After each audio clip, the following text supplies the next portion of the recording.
Bonjour et bienvenue dans votre 41e consultation des plaies et cicatrisation partagée. Cette semaine, je vais vous traiter deux cas cliniques qui nous ramènent à deux problématiques principales que nous rencontrons en consultation de plaies et cicatrisation, à savoir la gestion des exsudats et de la fibrine. Je vous souhaite un bon visionnage de la 41e CPECP. Ce patient m'est adressé en consultation de plaies et cicatrisation pour un retard de cicatrisation et nous pouvons constater de suite que nous avons une problématique au niveau de la gestion des exsudats. Voilà. Ça coule comme ça depuis combien de temps, monsieur? Autant Depuis une quinzaine de jours. Une quinzaine de jours comme ça, vous vous mouillez tout.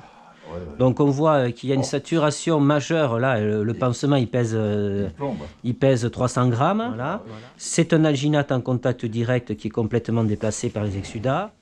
Sur la face interne, les exsudats sont faibles et nous avons un alginate en contact direct avec la plaie. L'alginate est impacté au niveau de la plaie. Il est important de l'humidifier afin de les gélifier et d'éviter d'arracher d'éventuels tissus de granulation. En fait, ici, la plaie est fibrineuse. Sur la face latérale, où la plaie est très exsudative et le pansement primaire et secondaire dépassé par les exsudats, la plaie est aussi fibrineuse. Donc, mise en place au niveau de la zone très exsudative d'un hydrofibre en bicouche, ici. Au niveau de la zone qui n'est pas exsudative, mise en place et fibrineuse d'un irigo absorbant. Le tout va être recouvert d'un super absorbant qui va faire le tour complet de la jambe pour éviter ces phénomènes de fuite des exsudats. Donc ça, c'est le premier élément pour la gestion de ces exsudats. Si ce n'est pas suffisant, il faudra faire un pansement matin et soir. Après ce cas clinique, je vous conseille de voir ou revoir la CPECP numéro 6 où je vous parle de l'algorithme pour le choix d'un protocole de soins, la CPECP numéro 26 où je vous parle de la gestion des exsudats, ainsi que la CPECP qui vous parle des étranges protocoles de soins et du mésusage des pansements. Donc, rappelez-moi un petit peu ce qui s'est passé. Vous étiez à l'île d'Oléron. Oui, chez mon fils. Alors, qu'est-ce qui s'est passé? Et j'ai voulu monter dans le Jeep. Dans la Jeep? Oui. Et il y avait une caisse en dessous pour que je puisse monter. La caisse a glissé et ça m'a ouvert toute la jambe. Voilà, j'étais aux urgences tout l'après-midi pour qu'on me recoupe. D'accord. Et ça, c'était quand que c'est arrivé? Le 7 août. Le 7 août. Oui, vendredi 7. D'accord. Et là, vous avez des soins quotidiens. Quotidiens. Alors, on va voir ce qui se passe. Donc, on a une compresse comme pansement secondaire. Oui. Voilà. Et par-dessus, nous avons une interface qui est mise en double. Et je vous rappelle que je vous avais dit qu'il ne faut pas doubler les interfaces. Ah bon? Non, mais pas vous, madame, aux infirmières. Ah oui. Eh oui, forcément.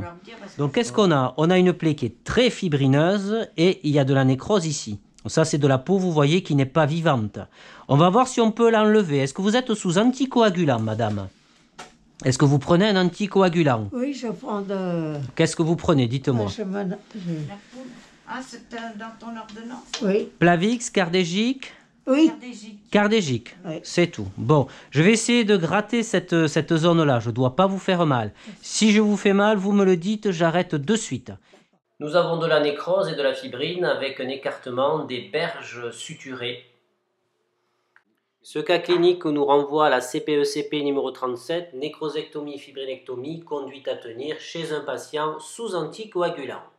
Je ne dois pas vous faire mal, c'est parti. Si je vous fais mal, vous me le dites, j'arrête. D'accord. Vous voyez, ça vient quasiment tout seul en plus. Hein. Ah. Regardez. Ah oui. Ça pique là? Un petit peu. Alors, on va arrêter. Tout ça, il faut l'enlever là, vous voyez? Oui. Ouais, tout ça, il faut l'enlever. Donc, j'insiste pas plus, c'est le pansement qui va nettoyer la plaie, d'accord? Ah, d'accord. C'est pas nous qui allons gratter, vous faire mal tous les jours, c'est le pansement qui va nettoyer la plaie. Et donc on va mettre un pansement gel bactério-absorbant. Hop. Et hop. Et vous voyez, on le met une seule couche. Ah oui. On met le gel qui est à l'intérieur, parce que ce qui nous intéresse, c'est ça. Oui. Et que c'est une plaie qui ne coule pas, vous voyez. Oui. Voilà. Hop. Donc ça va nettoyer la plaie. Et par-dessus, on met un pansement hydrocellulaire. Voilà. Donc je vais prescrire ça aux infirmières, la pharmacie.